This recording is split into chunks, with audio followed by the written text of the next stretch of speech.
மோதி ஒரு சில்லற, உச்சக்கட்டம் சில்லற.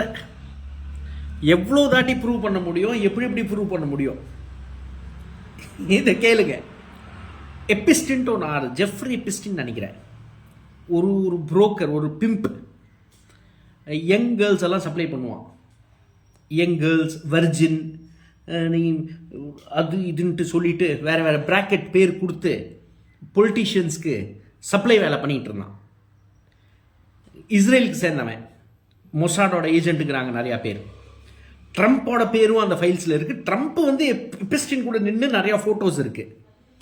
எப்பிஸ்டினோட பார்ட்டிக்கெல்லாம் போவார். எப்பிஸ்டின் பார்ட்டினா sex parties, sex orgy parties. ஒரு மோசமான ஆள். ஃபைனலாக அரெஸ்ட் ஆகிட்டான். சிறையிலே அவனை வந்து கொலை பண்ணிட்டாங்கிறாங்க. ஸோ அது ரொம்ப ஃபேமஸாக எப்பிஸ்டின் ஃபைல்ஸ். என்ன பண்ணுறதுன்னா, பொலிட்டீஷியன்ஸ், பிரைம் மினிஸ்டர்ஸ், பிரசிடென்ட்ஸ், ராஜா, இவங்களுக்கெல்லாம் சப்ளை பண்ணிட்டு பல நாட்டை வந்து கையில் வச்சிருக்கிற ஒரு பெரிய ஒரு தந்திரத்துக்கு ஒரு ஆள் இவன் எப்பிஸ்டின். இவன் மோடி கிட்ட மோதியோட பேரை மென்ஷன் பண்ணி ஒரு இமெயில் எழுதுறான். அது மோதியோட பேர் மென்ஷன் பண்ணாவே மோதி தப்பாயிடுவானா? சரி, மோதியை பற்றி ஒரு சின்ன ஒரு பேக்ரவுண்ட் கொடுத்துட்றாங்க உங்களுக்கு. மோடி வந்து குஜராத்தில் சிஎம்மாக இருக்கும் போது ஒரு பொண்ணை வந்து இன்ட்ரடியூஸ் பண்ணுறாரு. யார்? பிரதீப் சர்மா சொல்லி, கலெக்டர் புஜ். நீங்கள்லாம் கூகுள் பண்ணுங்க இதை. பிரதீப் சர்மா வந்து புஜ்ஜில் ஒரு ரீகன்ஸ்ட்ரக்ஷன் ப்ராஜெக்ட் பண்ணுறாங்க. இந்த அர்த்குவேக் அப்புறம், குஜராத் அர்த்குவேக் பயங்கரமாக நடந்ததுக்கப்புறம் அந்த ரீகன்ஸ்ட்ரக்ஷன் பண்ணும்போது மோடி இன்ட்ரடியூஸ் பண்ணுறாரு. இந்த அம்மா தான் இந்த ப்ராஜெக்ட் எடுத்துச்சுன்ட்டு. மோடி அந்த அம்மாவை பார்த்த உடனே முடியல. மோதினால உடனே அந்த அம்மாவுக்கு உளுந்து மனுஷன். இது ப்ரூஃபோட இருக்கு. அதனால கொந்தளிக்காதீங்க. ரொம்ப டே சொங்கி பங்கிங்களா, என்னடா பண்றது? நீங்க ஒரு ஜல்சா பார்ட்டி, உன்னோட ஹெட்டே ஜல்சாக்காரன். அதனால தான் ரேபிஸ்டுக்கு சப்போர்ட் பண்றான்ல இவன். அதுக்கும் வர இப்போ. சரி, இந்த குஜராத் ஆர்கிடெக்டுக்கு வந்துடுறேன். மோதிக்கு ரொம்ப பிடிச்சி போயிருது. மோடி பிடிச்சி போடவன்னு அந்த மோடி இந்த பொண்ணை வச்சுக்கிறாரு. பிரதீப் சர்மாவை சிறை காமிச்சிடுறாரு. இப்போ சிறையில் இருக்கான் மனுஷன். 10-15 வருஷமா சிறையில் இருக்கான் பிரதீப் சர்மா. எடுத்து பாருங்க. இதுல ஒரு டேப் முக்கியமா, ஆர்கே சிங்கல், குஜராத் ஏடிஎஸ்ல ஒருத்தர் இருக்காரு, ஏடிஎஸ் சீஃப் சிங்கல்ன்ட்டு. அவர்கிட்ட டேப்ஸ் இருந்தது. அவர் ஏடிஎஸ் சீஃபா இருக்கும்போது அமித்ஷா கூட பேசுற டேப்ஸ் இருக்கு. அது ஸ்பெஷல் டாஸ்க் ஃபோர்ஸ் கிட்ட கொடுக்கப்படுது. சாரி, எஸ்ஐடி கிட்ட, ஸ்பெஷல் இன்வெஸ்டிகேஷன் டீம் கிட்ட கொடுக்கப்படுது. அமித்ஷாவை விசாரிக்கும் போது ஆர்கே சிங்கலும் ஒரு குற்றவாளி, அமித்ஷா மேல கொலை வழக்கு வருது. அப்போ இந்த டேப்ஸ் எல்லாம் வெளியே வந்துருது. இந்த டேப்ஸ்ல ரொம்ப தெளிவா என்ன சொல்லுதுன்னா, அமித்ஷா கேட்கிறார் சிங்கல் கிட்ட, அந்த பொண்ணு எங்க போயிட்டு இருக்கா? அப்போ சிங்கல் சொல்றாரு, அங்க போயிருக்கா. அந்த பொண்ணோட அப்பா எங்க போயிருக்காரு? அங்க போயிருக்காரு. சரி, நான் சாஹிப் கிட்ட சொல்லிடுறேன். சாஹிப்னா மோடி. நான் சாஹிப் கிட்ட சொல்லிடுறேன். அந்த பொண்ணோட தம்பி எங்க போயிட்டு இருக்கான்? ஸோ குஜராத்தோட ஏடிஎஸ் அந்த டைம் ஞாபகப்படுத்துறவங்களுக்கு, அக்ஷர்தாம் இஷ்யூ எல்லாம் நடந்தது, டெரரிஸ்ட் அட்டாக் ஆச்சு. அப்போ ஏடிஎஸோட முழு கவனம் எங்க இருக்கணும்? நாட்டோட பாதுகாப்பு மேல இருக்கணும்.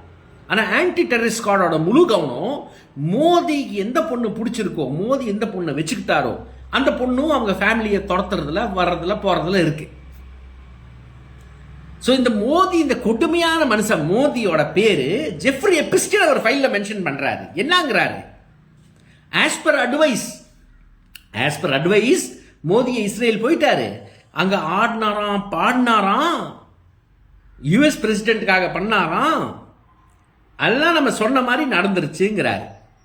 Work is done. என்ன ஒர்க் இஸ் டன்?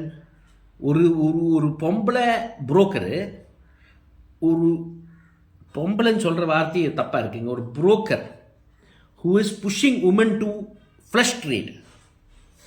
அவன் கூட உனக்கு என்னடா தொடர்பு? அவன் கூட உனக்கு என்னடா பேச்சு? அதுவும் அவன் அன்னைக்கு கன்விக்டட் கிரிமினல் இல்லை, பட் அன்னைக்கு அவன் என்ன செய்யறாங்கிறது உலகத்துக்கே தெரியும். அப்போ உனக்கு அவன் கூட என்ன பேச்சு? அவன் கூட உனக்கு என்ன வேலை? மோதி கேட்கணும். எவ்வளோ சில்லறத்தனம் இது, எவ்வளோ சில்லறத்தனம். சரி, இப்போ இந்த விஷயம் வெளியே வந்த உடனே மினிஸ்ட்ரி ஆஃப் எக்ஸ்டர்னல் அஃபேர்ஸ், ஆமா மோடி உண்மைதான், அங்கே போனது, இஸ்ரேல் போனது உண்மைதான், ஆனால் மீதி இந்த கன்விக்டட் கிரிமினல் சொல்றதெல்லாம் ஒரு பக்வாஸ், அதெல்லாம் ஒண்ணுமே இல்லைங்கிறான். நீ ஒண்ணுமே இல்லாத சொல்லும் போதே டவுட் வந்துருச்சுடா. உறுதிடா. சுப்பிரமணியம் சாமி கொஞ்ச நாள் முன்னாடி தான் சொல்லிட்டு இருந்தாரு, மோடி மாட்ட போறான், எபிஸ்டின் ஃபைல்ல மாட்ட போறான், அவன் பேர் வரப்போகுது. வந்து விட்டதே இமெயில் வெளியே. இன்னும் அது உண்மையாக நிறைய இருக்கு. இன்னும் அமெரிக்கன் கவர்மெண்ட் நிறைய உழைச்சி வச்சிருக்கு, சில்லது விஷயத்த வெளியே விட்டுருக்கு, இன்னும் நிறைய வெளியே வரப்போகுது. என்ன கொடுமையான ஆளியா நீ. உச்சத்திலேயே இது வரைக்கும் கரெக்டாக ஒருத்தர் மனுஷன் பிறந்திருக்கானா இந்தியாவில், அவன் மோதி தான் பிறந்திருக்கான். அடானி கிட்ட கொடுத்துட்டான், அவன்கிட்ட கொடுத்துட்டான்லாம் வேற விஷயம், இந்த நாடு வித்துட்டான் அது வேற விஷயம். இங்கே முஸ்லீமை வந்து துன்படுத்துவாங்க, லோக்கலில் இருக்க முஸ்லீம்ஸை. ஆனால் major stake hold of our companies, அது ரிலையன்ஸாக இருக்கட்டும், அடானியோட பவர் டிரான்ஸ்மிஷன் லைனாக இருக்கட்டும், இதெல்லாம் முஸ்லீம் கம்பெனிஸ்க்கு வித்துட்டு இருக்காங்க. கத்தார், அராம்கோ, இன்டர்நேஷனல் ஹோல்டிங்ஸ் இவங்களுக்கு வித்துட்டு இருக்காங்க. அப்போ அந்த முஸ்லீம் ஹிந்துவெல்லாம் இல்லை இவங்களுக்கு, நாட்டு செக்யூரிட்டி எல்லாம் இல்லை இவங்களுக்கு. சில்ட்ரன் அவ்வளோ சில்ட்ர. மோடி ஒரு தாட்டி நான் பெண்களை காப்பாற்றுவேன் சொன்னப்போ டவுட் வந்துருச்சு, ஏதோ நடக்க போகுது. அதே மாதிரி இந்தியாவில் ஃபர்ஸ்ட் டைம் வரலாறுலேயே கன்விக்டட் ரேபிஸ்ட்க்கு பரோல் மேலே பரோல், மன்னிப்பு பில்கிஸ் பானு கேஸில் மன்னிப்பு, போ ஃப்ரீயா போ, வெளியே போ. எவ்வளோ சில்லற மனநிலைங்க, எவ்வளோ சில்லற மனநிலை. அதுக்குன்ட்டு ஒரு கூட்டம் இருக்கே இந்த ஆளுக்கு கூஜா தூக்கிறதுக்கு. அத்தம் பெரிய வருத்தம், இந்த ஆளுக்கு ஒரு கூஜா தூக்க ஒரு கூட்டம் இருக்கு. சரி, எனிவே எபிஸ்டின் ஃபைல்ஸ் வந்து விட்டது. Modi die of shame man, die of shame. கொஞ்சம் கூட மான வைக்கம் சூடு சொன்னா உனக்கு எங்கடா இருக்க போகுது? நீ எங்களெல்லாம் சாவடிச்சு தாண்டா போக போற.